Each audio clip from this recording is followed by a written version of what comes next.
마태복음 6장입니다. 마태복음 6장 1절부터 4절 말씀 우리 한 목소리로 봉독하겠습니다. 마태복음 6장입니다.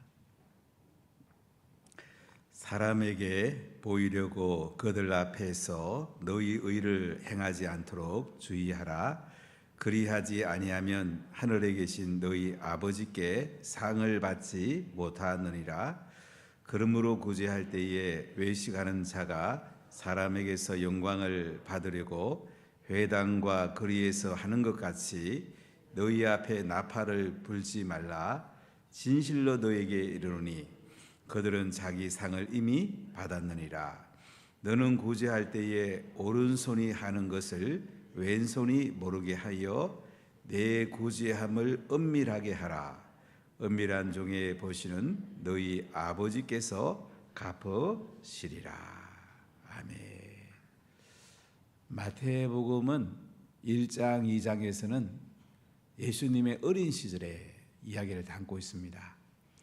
그리고 마지막 27장, 28장에서는 십자가의 죽으심과 부활 그리고 대사명에 대해서 우리에게 말씀을 하고 계십니다. 그리고 그 사이에 보면 이제 5개의 주제를 가지고 마태복음은 기록이 됐는데요. 예수님의 사역 시작과 예수님의 권위가 드러남과 예수님의 사역이 분란을 초래함과 예수님과 제자들 그리고 예수님과 심판과 예루살렘 5개의 주제를 가지고 내러티브와 디스코스로 5개 주제가 내용을 구성하고 있습니다.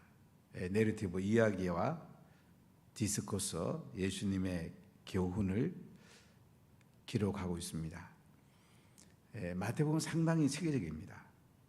그리고 유대인을 중심으로 마태가 기록한 내용이기 때문에 구약의 인용이 좀 많은 편이고요. 그리고 마태복음에서는 상당히 체계적으로 잘 기록된 걸 볼 수가 있습니다. 초대 교부들이 제일 많이 인용한 복음서가 마태복음입니다. 5장, 6장, 7장은 산상수훈으로 잘 알려져 있고 예수님의 사역 시작의 이야기가 끝나고 바로 산상수훈으로 연결됩니다. 세례요한이 예수님의 사역을 준비합니다. 예수님이 세례를 받습니다. 예수님이 성령에 끌려 시험을 당하십니다. 예수님께서 시험을 이기시고 흑암에 앉아있는 갈릴리를 중심으로 복음이 전해집니다. 4명의 제자를 부르고 예수님이 오신 목적을 선명하게 말씀합니다. 복음을 전하러 오셨다. 천국 말씀을 가르치러 오셨다. 병든 자를 고치러 오셨다고 분명히 말씀합니다. 많은 무리들이 모입니다. 이때 예수님은 시몬 베드로와 안드레, 요한과 야고보 4명의 제자를 부릅니다. 그 뒤에 나중에 12제자를 부르게 되는데 이 제자들을 중심으로 산상수훈의 말씀을 가르치고 계십니다. 우리 예수님을 따르고 또 다른 사람을 예수님 따르게 만들려고 하는 사람이 제자인데 제자를 중심으로 산상수훈의 말씀이 아주 체계적으로 마태가 잘 기록하고 있습니다. 예수님은 갈릴리 북쪽의 팔복산에서 팔복부터 가르칩니다. 심령이 가난한 자는 복이 있다. 애통하는 자는 복이 있다. 온유하는 자는 복이 있다. 하늘의 복에 대해서 말씀을 하십니다. 우린 예수님 믿고 땅에 잘 되는 데 관심이 많을 수가 있습니다. 물론 땅의 복 중요합니다. 그러나 땅의 복은 하늘의 복으로 성화될 때에 진정한 가치를 갖는 것입니다. 오늘 아침에 조선일보 잠깐 읽어보니까 이때 젊은이들이 조금 관심이 바뀐다는 얘기를 해요. 좋은 대학 들어가고 좋은 직장 가지고 좋은 배우자 만나는 데서 여기에 제일 관심이 많았는데 이제는 자기가 하고 싶은 일을 하는 것이 가장 중요한 쪽으로 젊은이들이 이제 관심이 바뀌고 있다. 상당히 좀 좋은 성향이기도 하죠. 인생이 마지막 끝날 때 많은 분들이 첫 번째 후회하는 게 뭐냐면 내가 하고 싶은 일 하고 살 건데 내가 하고 싶은 일을 하고 살 건데 하는 것이 제일 후회한다고 합니다. 근데 지금 젊은이들이 이제 잘 깨달은 것 같아요. 자기 하고 싶은 일을 하는 거 이것이 인생의 행복이라고 생각하는 거 참 좋은 성향이죠. 그러나 한 걸음 더 나가면 더 좋죠. 예수님이 정말로 좋아하는 거 예수님이 기뻐하면서도 내가 좋아하는 거 이런 일 하면 더 행복하지 않겠습니까? 하나님 나라의 복을 누리지 않겠습니까? 그래서 팔복에서 예수님은 땅의 복을 넘어서 하늘의 복을 누리라. 하늘의 영광스러운 삶을 살라고 말씀하면서 너희는 세상의 소금이다. 너희는 세상의 빛이라고 말씀하시고 예수님은 율법을 폐하러 온 게 아니고 율법을 완성하러 오셨다. 그러면 6가지 예를 드십니다. 살인하지 말라. 간음하지 말라. 이혼 정서를 떼주고 이혼해라. 맹세하지 말라. 악한 자를 대적하지 말라. 원수를 사랑하라. 6가지 중요한 율법에 대해서 예수님은 심화를 시킵니다. 이 당시 바리새인과 서기관들은 내면은 어떻게 됐든 간에 행동만 잘하면 된다. 이런 관점에서 이스라엘 백성들을 가르쳤습니다. 여기에 대해서 예수님은 내면이 중요하다. 숨은 동기가 중요하다. 어떤 마음을 품었는가 벌써 여기서 죄는 시작이 된다. 이 말씀을 하시죠. 그러니까 너희가 살인했다는 말을 하지 말라는 말을 들었는데 물론 살인하지 않아야 되고 마음에 화를 낸다든지 라가라고 말한다든지 바보 멍청이라고 말한다든지 미련한 놈이라 말하는 것부터 살인은 시작이 되었다. 마음의 음욕을 품는 것부터 간음은 시작이 되었다. 이렇게 예수님은 율법을 심화시킵니다. 깊은 율법으로 새 언약을 우리에게 말씀하면서 예수님 안에서 성령 안에서 이 율법이 지켜지는 게 이게 하나님 나라의 삶인 것을 우리에게 말씀하십니다. 그러면서 오늘 6장에 와보면 이 당시 가장 소중하게 여겼던 3가지가 있는데 구제와 기도와 금식에 대해서 예수님께서 오늘 말씀을 하십니다. 이건 초대교회의 가장 중요한 경건이라고 생각했습니다. 참된 경건이 뭐냐? 이 당시 서기관들과 바리새인들이 거짓 경건들을 행했고 그렇게 살았습니다. 사람들에게 보이려고 그들은 구제하고 기도하고 금식했습니다. 여기에 대해서 예수님이 참된 경건이 뭐냐? 하나님 앞에 영광 돌리는 경건이 뭐냐에 대해서 아주 중요한 말씀을 하고 계신데요. 오늘 6장 1절 말씀을 같이 읽어보겠습니다. 사람에게 보이려고 그들 앞에서 너희 의를 행하지 않도록 주의하라. 그리하지 아니하면 하늘에 계신 너희 아버지께 상을 받지 못하느니라. 서기관들과 바리새인들이 사람에게 보이려고 의를 행했습니다. 여기서 예수님은 정확하게 말씀하죠. 사람에게 보이려고 그들 앞에서 너희 의를 행하지 않도록 주의하라.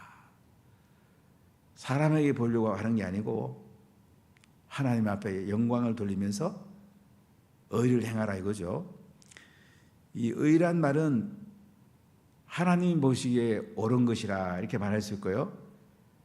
사람들이 하나님의 형상을 닮아가면서 주님의 뜻을 행하는 것이 의입니다. 하나님 편에 보면 하나님 의를 행하는 거고, 우리 인간의 편에 보면 하나님 형상을 닮아가기 위해서 주님의 뜻대로 사는 것이 여기 의입니다. 디카이 오넨이라는 그 헬라가 써 있는데요. 이 의라는 거 특히 마태복음에 여러 번 나옵니다. 너희가 서기관과 바리새인보다 의롭지 못하면 천국에 들어가지 못한다. 예수님이 이렇게 말씀하시기도 하고, 너희는 먼저 하나님 나라와 하나님 의를 구하라. 그리하면 이 모든 것을 너에게 주신다고 말씀하기도 합니다. 의라는 것은 굉장히 중요한 개념인데요. 하나님 보시기에 옳은 거예요. 우리 내가 보기에 옳은 쪽으로 많은 것을 판단하기 쉽잖아요. 하나님 보시기에 옳은 거예요. 그리고 하나님 형상을 닮아가는 거예요. 주님의 뜻을 행하는 거예요. 이게 의인데, 사람에게 보이려고 그들 앞에서 너희 의를 행하지 않도록 주의하라. 사람에게 보이려고 의를 행하기 쉽죠. 자기 혼자 있을 때는 가만히 있다가 다른 사람들 앞에서 잘 보이려고 의를 행하기 쉽습니다. 서기관과 바리새인들이 이렇게 했죠. 이렇게 하지 말란 말이에요. 그리하지 아니하면 하늘에 계신 너희 아버지께 상을 받지 못하느니라.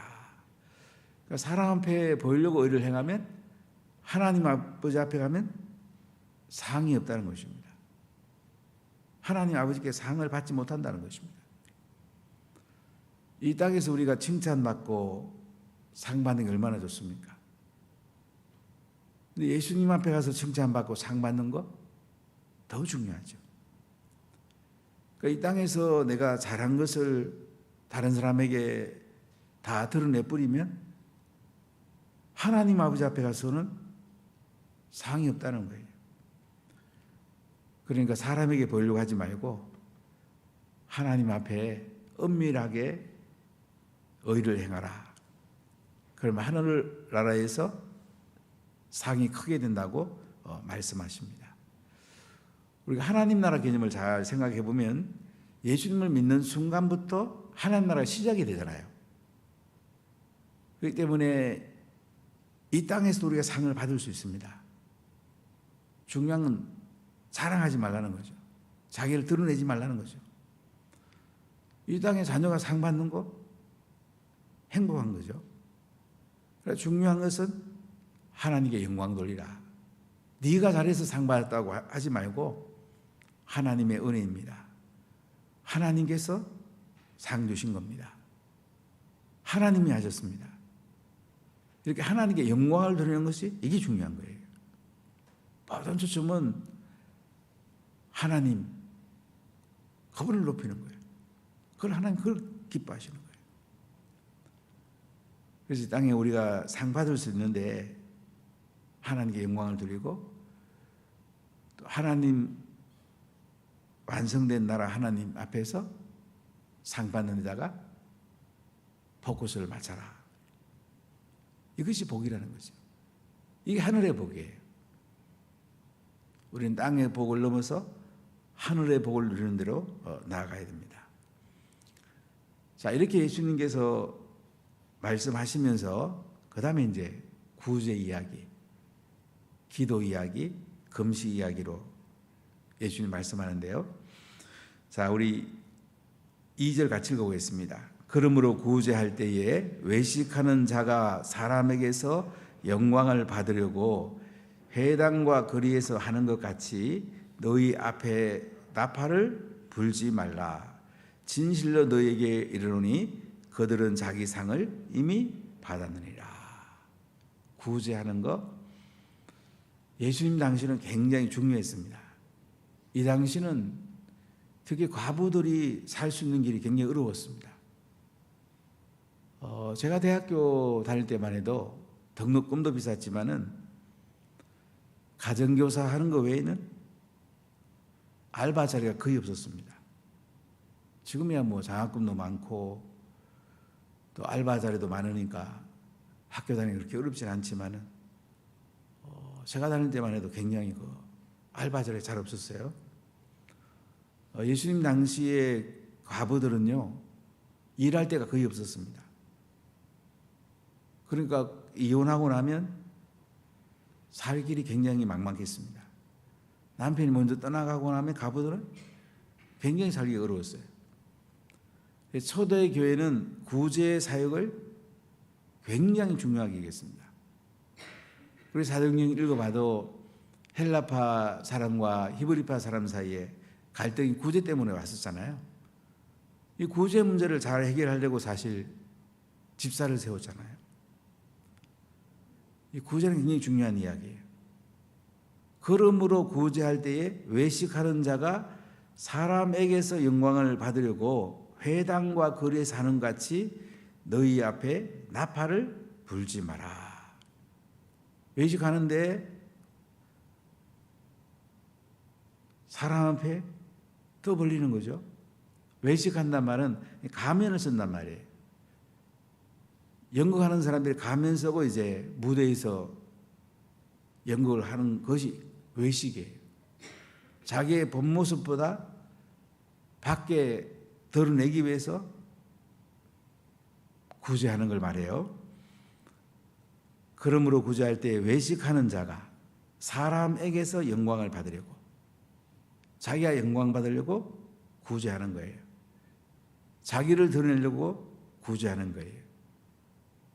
특히 바리새인과 서기관들 같으면 회당, 시나고고 또 거리에서 사람들을 보이려고 많이 구제했습니다. 이렇게 하지 말라는 거예요. 너희 앞에 나팔을 불지 말라는 거예요. 나팔을 분다는 말은 구제하려고 나팔을 불어서 사람들을 오게 한다 이런 의미도 있고 떠벌리지 말라는 의미예요. 내가 이렇게 구제 많이 한다. 이렇게 하지 말란 말이에요. 진실로 너희에게 이르노니 그들은 자기 상을 이미 받았느니라. 구제하는 순간에 이미 하나님께로부터 자기 상을 받았다는 것입니다. 이 받았단 말은 영수증을 줬다는 의미가 있어요. 잔금을 치르고 영수증을 줬다는 상업적인 용어예요. 그렇기 때문에 구제는 사람에게 떠벌리려고 하는 게 아니고 하나님께 영광을 드리려고 하는 것이다. 자기 영광을 받으려고 하지 말아라. 영광, 독사 영광, 카보도, 히브리어는 카보도, 헬라어는 독사라는 단어를 쓰는데요. 무게, 가치라는 의미가 있어요. 그러니까 내가 인정받으려고, 내가 드러나려고 구제하지 말라는 거죠. 사람은 누구나 자기를 인정해 주기 원합니다. 알아주기 원합니다. 인간의 본성입니다. 인정해 주고 알아주는 거 좋은 것입니다. 자기 자신이 내가 이만큼 구제했다, 내가 이만큼 잘했다 이걸 떠벌려 가지고 자기가 모든 영광을 받아 가지고 예수님 앞에 갔을 때에 상이 없는 이런 것을 하지 말라는 거죠. 자기 상을 이미 받았다는 거예요. 예수님 앞에 가 우리는 또 상을 받게 될 것이고, 구제하는 순간 이미 상 받았으니까, 예수님께 이미 칭찬 받았으니까 사람 앞에 보려고 하지 말아라. 유대인들이 그 당시는 안식이 되면 꼭 회당을 갑니다. 회당은 유대인들이 바벨론 포로에 잡혀갔을 때 생긴 걸로 알려졌고요. 회당은 말씀을 가르치고 삶의 터입니다. 결혼식도 하고 사람들이 모여서 교제도 하고 교회는 성령 개념과 회당 개념을 같이 가지고 있습니다. 그래서 성령 개념이 예배도 드리고 교회 오면 또 교제도 하고 또한 결혼식도 할 수 있고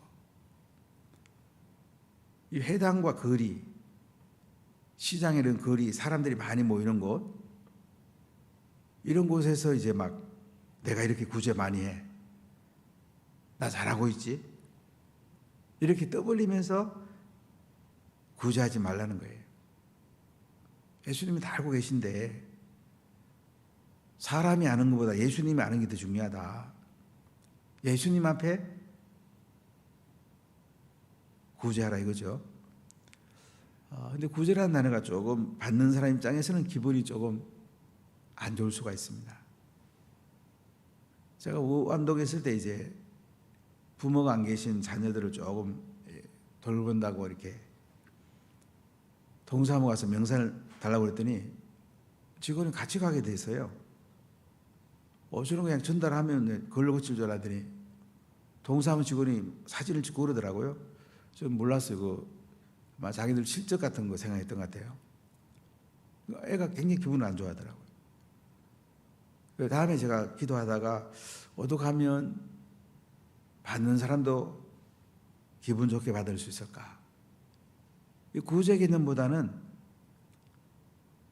봉투에다가 장학금이라고 써갖고 주니까 애들이 좋아하더라고요. 좀 한 30년 이야기인데요. 그래서 장학금을 주니까 애들이 얼굴이 환해지고 얼마나 좋아하는지.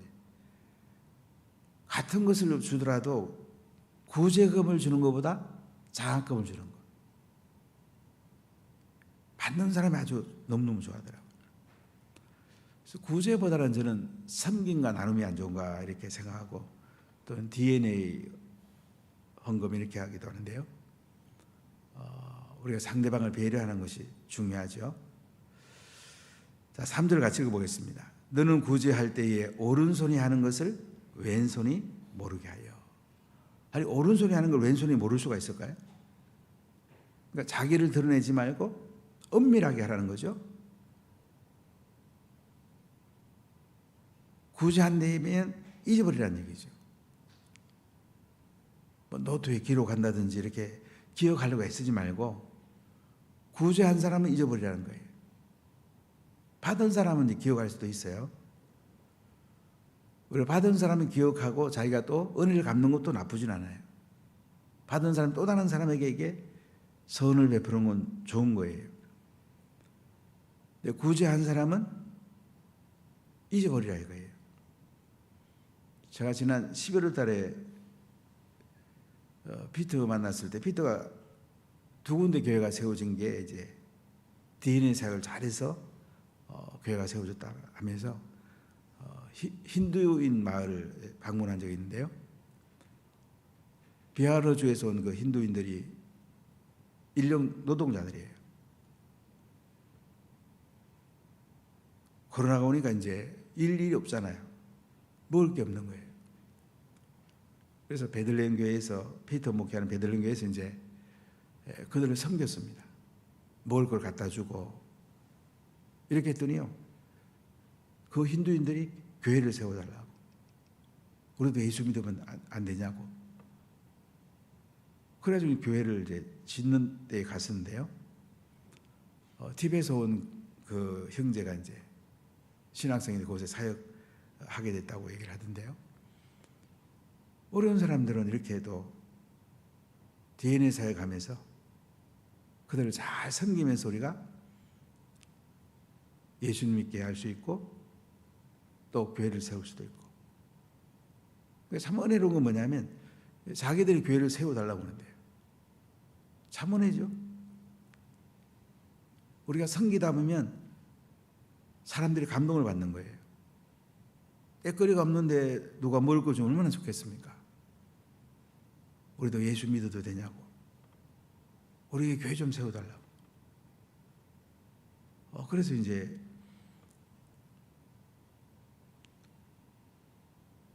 한 50평쯤 될까요? 그런 교회를 세우는 모습 보고 굉장히 기뻤는데요. 이게 참 좋아요. 특히 어려운 나라는 가서 학교를 세워주고 우물을 봐주고 이렇게 하면 많은 사람들이 예수님 믿게 됩니다. 토고로 갔는데 몇 년 전에 기아대책에서 온 선교사하고 또 감리교 쪽에서 온 선교사 두 가정이 같이 살았는데요. 기아대책에서 온 그 선교사는 주로 우물을 봐줍니다.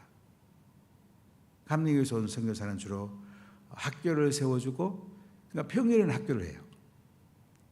주일날은 예배드리고 또 학교 교실을 교회 학교 교실로 쓰고 참 좋더라고요. 그래서 계속 이제 마을마다 학교가 세워지고 복음이 전해지고 참 좋은 구제잖아요. 생산적인 구제죠. 이렇게 우리가 섬기고 나눠주면 복음이 들어가는데 굉장히 유익합니다. 기회대책 같은 데는 이제 구호가 한 손에는 빵이고 한 손에는 복음, 복음과 빵을 같이 전달해 주므로 하나님 나라를 세우는 좋은 사역을 또 하고 있습니다. 자, 4절 같이 읽어보겠습니다. 내 구제함을 은밀하게 하라. 은밀한 중에 보시는 너희 아버지께서 갚으시리라. 내 구제함을 은밀하게 하랍니다. 오른손이 하는 것을 왼손이 모르게 할 정도로 구제하는 걸 은밀하게 하라. 다른 사람에게 보이려고 하지 말아라. 잘했다고 칭찬받으려고 하지 말아라. 뭐 자연스럽게 하는 거는 뭐 괜찮지만은 내가 뭐 했어? 내가 누구 도와줬어? 이렇게 자기 떠벌리는 이런 서기관과 바리새인 같이 이렇게 하지 말라는 거야. 은밀하게 하라. 은밀한 중에 보시는 너희 아버지께서 갚으시리라. 하나님이 다 보고 계시다는 거예요. 사람은 못 볼 수 있죠. 그러나 하나님은요, 모든 걸 다 하늘에서 보고 계세요. 하나님 보시는 게 더 중요하다는 거죠.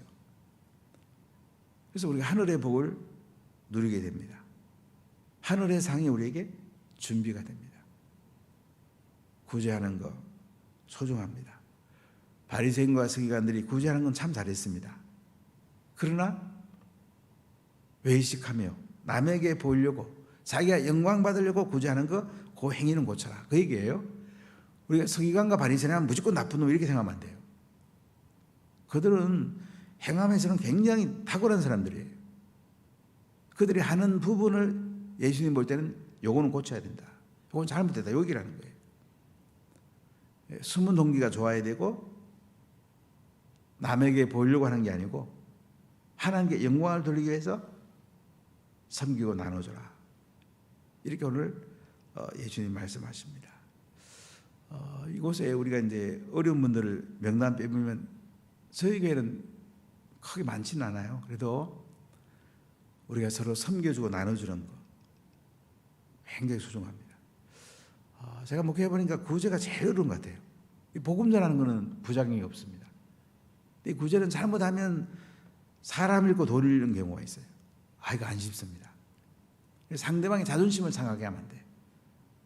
상대방을 세워주면서도 다른 사람이 모르게 은밀하게 우리가 섬길 때에 받는 사람도 기쁘고 하늘의 상도 준비가 됩니다.